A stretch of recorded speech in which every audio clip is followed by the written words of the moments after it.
સૌરાષ્ટ્રમાં એક બ્રાહ્મણ થઈ ગયા, બહુ સજ્જન માણસ, પણ એમની પત્ની એવી વિચિત્ર, એનું નામ કલા. ધર્મદત્ત બ્રાહ્મણની પત્ની કલા. કલા એટલે જેવું નામ તેવું કામ, પતિ જે કે એનાથી હાવ ઊંધું, એવો ઝઘડાખોર સ્વભાવ, જાણે આમ આપણે શું કહીએ એ જાણે. હવે દેર સબેર બધાને કઈક તો બોધપાઠ તો મળે.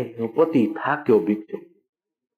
એક દિવસે પોતાના ઉપદેશક સાત્વિક સજ્જન ગુરુને પૂછ્યું કે મારું બૈરું બધું ઊંધું જ કરે છે. મારું બેટું, હું કહું કે આજે કરેલાનું શાક કરજે તો એ ચોક્કસ પાલક કરે, અને હું કહું પાલક ના કરતી તો એ પાલક કરે, હું કહું કરેલા કરતો પાલક કરે, હું કહું પાલક કરતો કરેલા કરે, હું કહું આજે દાળ ભાત કરતો એ બાજરીનો રોટલો જ સૂકું મૂકે, અને હું કહું કે આજે તો જરા ભૂખ નથી એટલે એ દિવસે બમણું પીરસે. બધું ઊંધું ઊંધું ઊંધું. ત્યારે એના ઉપદેશક ગુરુએ કહ્યું કે ઊંધું જ કરે છે તો તે તારે જે કંઈ કરવું હોય એનાથી ઊંધું કે એટલે હવળું થશે. નિષેધ યુક્તિ થી કામ લે.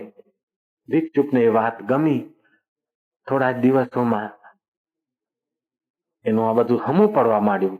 પાણી ન પીવું હોય ને તો કે મારે પાણી પીવું છે, કે જા હું શું કરું, પાણી નહીં આલું. અને પાણી પીવું હોય કે તું પાણી મને ના આપતી, કે કેમ નહીં, આટલી ગરમી છે ને પીવો ને એક પવાલું. એટલે નિષેધ યુક્તિથી બધું કામ ચાલુ થયું. એવામાં તો શ્રાદ્ધ પક્ષ બેઠો, અને આ શ્રાદ્ધ પક્ષના પખવાડિયામાં જેમના નામ જાણતા હોઈએ ન જાણતા હોઈએ એમના નિમિત્તે પણ કરેલું શ્રાદ્ધ પહોંચી જાય છે. આ 15 દિવસને વરદાન મળેલું.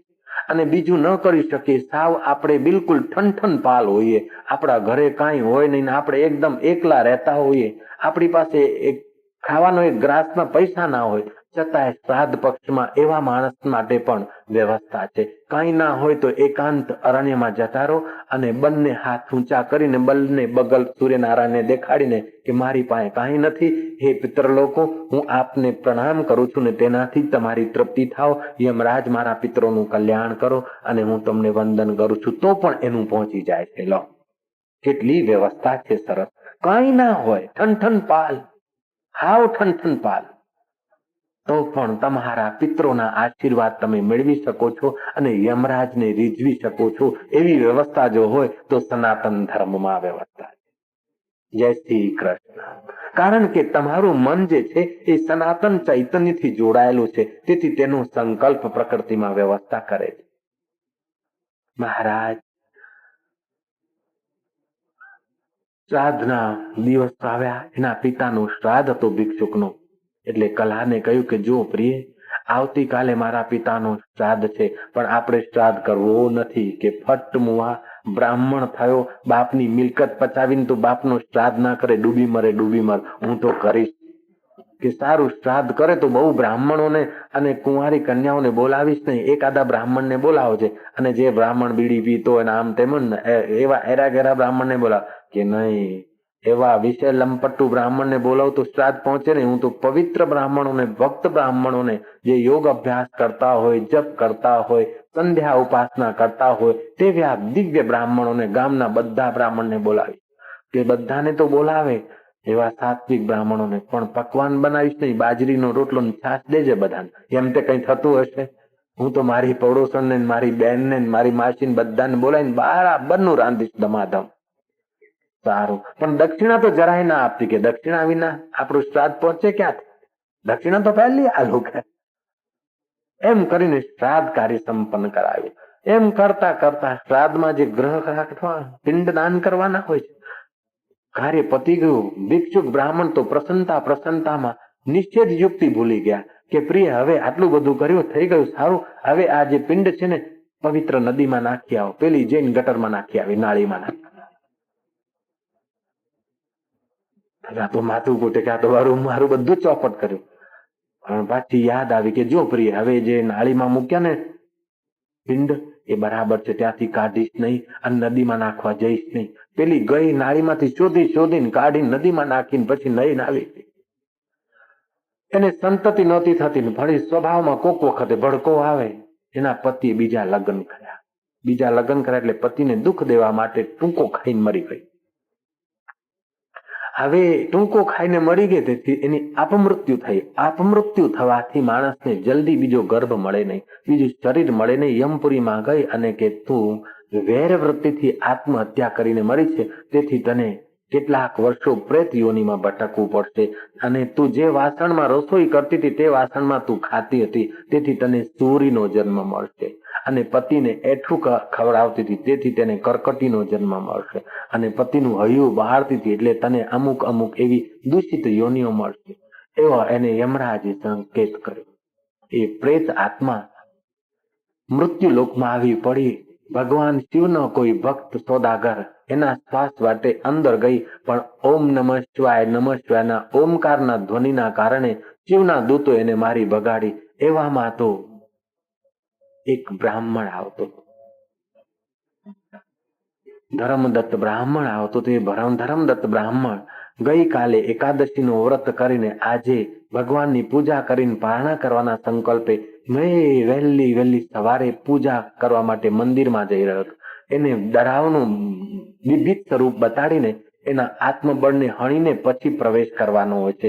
ભૂત પ્રેત પ્રવેશ કરે ને તો પહેલા આપણું આત્મબળ હણે, અને આત્મબળ જો આપણું ન હણાયું હોય તો એનું કઈ ચાલે નહીં. અને આપણા મુખમાં અથવા આપણા કંઠમાં માલા હોય, મુખમાં ભગવાનનું નામ હોય તો પણ એમનું કઈ ચાલે નહીં. નિગુરા લોક અને અપવિત્ર લોકોને જ એ લોકો પરેશાન કરી શકે. બીજા લોકોને પરેશાન કરવા માટે પ્રયત્ન કરે પણ એ લોકો સફળ થાય નહીં. આ સભામાં એક ભાઈ બેઠા છે, હું એમની વાત કરીશ. એમને પણ પ્રેતે કોઈ દર્શન આપીને ડ્રાઇવિંગ કરતા મિસગાઈડ કર્યા, પણ એમને ગુરુ મંત્ર લીધેલો ને ભગવાનનું નામ લઈને જ ડ્રાઇવિંગ કરે એટલે એનું કઈ ચાલ્યું નહીં ને આ ભાઈ બચી ગયા. ઊંઝાથી સિદ્ધપુર આવતા હતા ત્યારની વાત છે. ખેર, એવા નાના મોટા ઘણા પ્રસંગો છે. આ કથા હું તમને કઈ કઈ ની કહું છું. હું જય શ્રી કૃષ્ણ. ભૂતપૂર્વ કઈ કઈ ની કથા કહી રહ્યો છું. કલહા પછી કઈ કઈ થાય છે.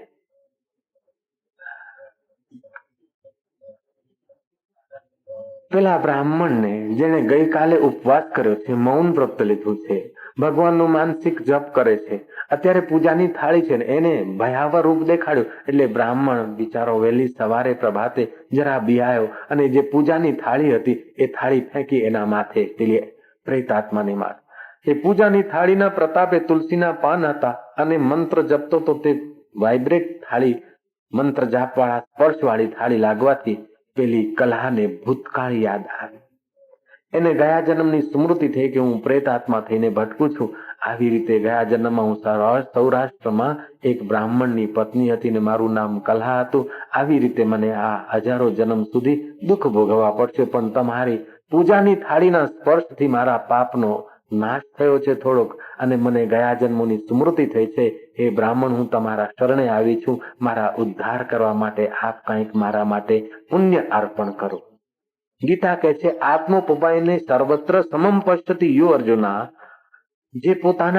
જેમ પોતાને દુઃખ સુખ લાગે તેમ બીજાને દુઃખ લાગે, અને જેમ પોતાના શરીરને અંગને દુઃખ થયું એને દૂર કરવામાં વાર નથી કરતા આપણે, તેમ કોઈના દુઃખને જોઈને ભક્તનું હૃદય, જ્ઞાનીનું હૃદય, સજ્જનનું હૃદય વાર કરતું નથી. પેલા બ્રાહ્મણે એકાદશીના વ્રત અને મૌન વ્રતના પુણ્યપુંજનો અર્ધો ભાગ પેલી પ્રેત આત્મા કલહા માટે અર્પણ કર્યો. જોત જોતામાં આકાશ માર્ગથી વિમાન આવ્યું અને વિમાનના પાર્ષદ હતા પુણ્યશીલ અને સુશીલ. પુણ્યશીલ અને સુશીલે એ કલહાને વિમાનમાં બેસાડી અને બ્રાહ્મણને કહ્યું કે તમે ધન્ય છો, તમે અત્યારે બંને પત્નીઓ સાથે સંસારમાં તપ કરો અને આ તમારી અર્ધ પુણ્ય ભાગીની અત્યારે વૈકુંઠમાં વિરાજશે. થોડાક સમય પછી તમે પણ વૈકુંઠે વિરાજશો અને ત્યાં સુખ ઉપભોગ કરીને અવધ નગરીમાં તમારો અવતાર થશે, તમે દશરથ થશો અને અર્ધ પુણ્ય ભાગીની આ જે કલા છે તે કઈ કઈ થશે. તો જીવ અનેક જન્મોના સંસ્કાર લઈને જીવે છે, અને ઉન્નત સંસ્કાર હોય તો ઉન્નત થાય છે, મધ્યમ સંસ્કાર હોય તો મધ્યમ જીવન મળે છે, કનિષ્ઠ સંસ્કાર હોય તો કનિષ્ઠ શરીર મળે છે. પણ એક એવો પણ માર્ગ છે કે બધા જ સંસ્કારોને બાળીને આત્મ સાક્ષાત્કાર કરે તો જીવન મુક્તિનો અનુભવ થાય, પછી કોઈ દિવસે સંસારમાં આવે છે. દેવોએ પણ કઈ કઈને જ શોધ્યા, કારણ કે કલહ કરવાનું કામ પહેલાનું જૂનું હતું, તેથી કઈ કઈને પસંદ કર્યા, સુમિત્રાને પસંદ ના કર્યા. જય શ્રી કૃષ્ણ. કૌશલ્યાને પસંદ ના કર્યા, પણ રામ વનવાસનું કાર્ય કઈ દ્વારા જ, કારણ કે અભ્યાસ જૂનો છે. હજી કાંઈક થોડુંક અંદર હશે. જેમ દુકાનેથી આપણે ઘી લઈ આવીએ ને, તો 5 શેર ઘી લીધું પણ એ પાછું આપી દીધું, તો દુકાન વાળો પાછું ઘી લઈ લે, છતાંય તપેલામાં ચિકાસ તો એ પાછી લઈ શકે નહીં. એવી રીતે કર્મોની ચિકાસ, સ્વભાવની ચિકાસ, કલહાના સ્વભાવની ચિકાસ કઈમાં હશે. તેથી જ કદાચ દેવોએ ભગવાનનું કાર્ય, ઋષિઓનું કાર્ય સિદ્ધ કરવા માટે કઈને જ પસંદ કર્યા.